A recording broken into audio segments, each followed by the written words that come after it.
Now, the top beaches to go to in Europe. 25 of the top beaches. Right, this is interesting. So recently the Times in their newspaper put out what are supposedly the best beaches to go to in all of Europe. And today we're going to be taking a look at what they said, the beaches they said. Are there any hidden gems? Are there any ones that are really undiscovered? Because we love on this channel finding cool undiscovered places. So we're trying to reach 1,000 subscribers, so definitely subscribe if you're new around here. Let me put this actually on my desk. Europe's best secret beaches. That's exactly what we want to see. Okay, so let's go straight into the list. Let's pull out a few random ones here. We've got Macris in Zakynthos, yep. Ilha de Barreta in Algarve, Portugal. Interesting, I could definitely check that out. In Sardinia, Italy, El Boliulo. Alrighty guys, so what I've done right now is got up 10 of those beaches from the list, which was meant to be the best secret beaches in Europe.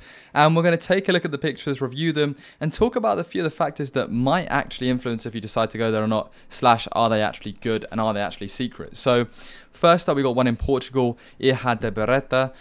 It looks interesting. It looks quite deserted. It looks very flat. It looks like the waves are quite non-existent, and it almost looks like, I don't know, the sea could cover it every now and then. So I definitely can see this as a secret beach. I do wonder how much else is around there, and like, I don't know, there is something very cool about it though. So you got a few restaurants, you got, obviously I miss it if it flooded. I mean, it's susceptible to flooding most probably, and it's probably only there different times of the year, and it looks nice, you know, golden sand, blue sea. If you're looking for a nice relaxation beach, this one seems like it could be the perfect one.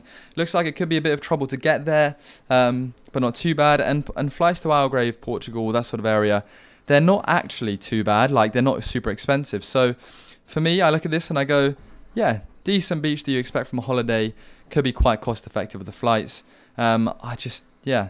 I reckon you'd have to bring a few bits and bobs to do. Next up, El Bolio in Spain. Now, this one is very interesting. So we haven't got the classic golden sand. We've almost got like, it's a natural beach black or brown sand. For me, I do like this sort of beach, but if I was going on a holiday, I do prefer it when there's like, I don't know, gold sand. It sounds stereotypical, but I think this is definitely a beach that I go to purely for the experience of doing something new. And I mean, look at that, that looks fantastic. I wonder if you can surf on them waves. They do look pretty big. Might be quite a few rocks around though. That's the only problems with surfing there. Again, sometimes Spain flights, especially in off-season, can be quite cheap. So it's probably quite cost-effective to go to again. Definitely during COVID times, everything was so much cheaper. The greenery on the outside, to me, I'm not as big of a fan of having like grass and greenery around the beach. I feel like it should be all sand. The weather doesn't always look too sunny in these photos. I mean, it's not bad, but yeah, it seems alright. Let's move on to one in Greece this time, Makris Gialos. Now the water in Greece is kind of unrivaled. If you look how blue it is, I remember going to Zante and the water was insane. So straight up, this is kind of what you expect from Holiday Beach. Again, greenery around the outside. It doesn't look as bad here, to be fair. Maybe because of the lovely blue water that's potentially photoshopped by Thomas Cook. But you can see here, beaches, sun lounges. You know, this is the classic sort of holiday beach, which does look nice. I mean, you cannot argue the water of Zante is insane. That is the one thing I love about Zante. And there's lots of different coves and small places you can explore. So I do love the idea of getting a kayak, exploring this beach. And I think it is good if you haven't been to any of these countries. Probably my favourite so far. Next up, Praia do Carvalho, Portugal. Now this is looking nice, right?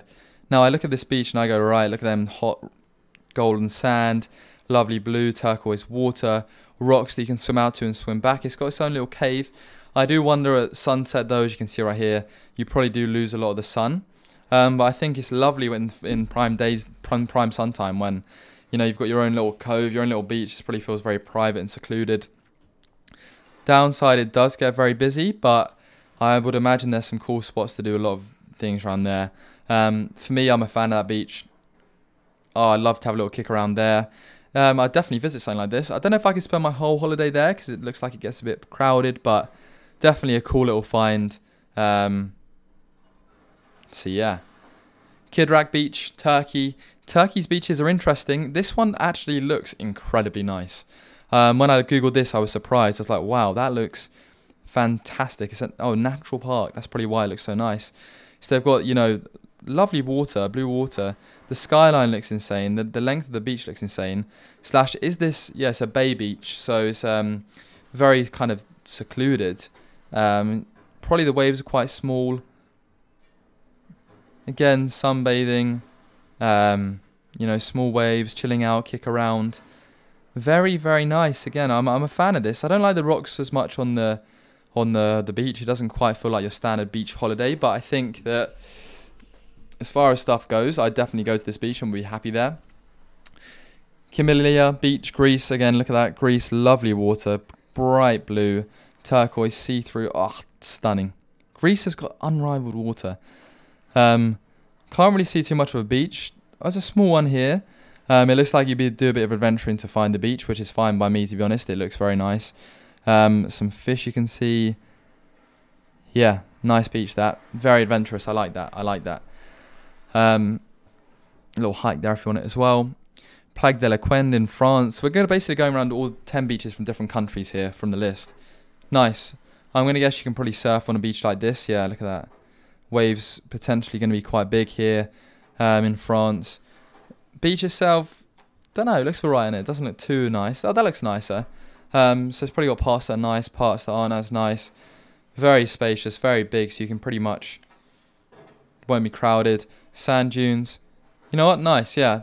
There's other beaches I'd rather go to first, but I would not complain about that. Europa Bay, Croatia. Look at this. Lovely stuff. Croatia's also known for having great greenery, hikes, water, places to go to. I'd love to swim in this, swim out to the island. Clear water. Yeah, it gives me Greece vibes. Very nice, very similar.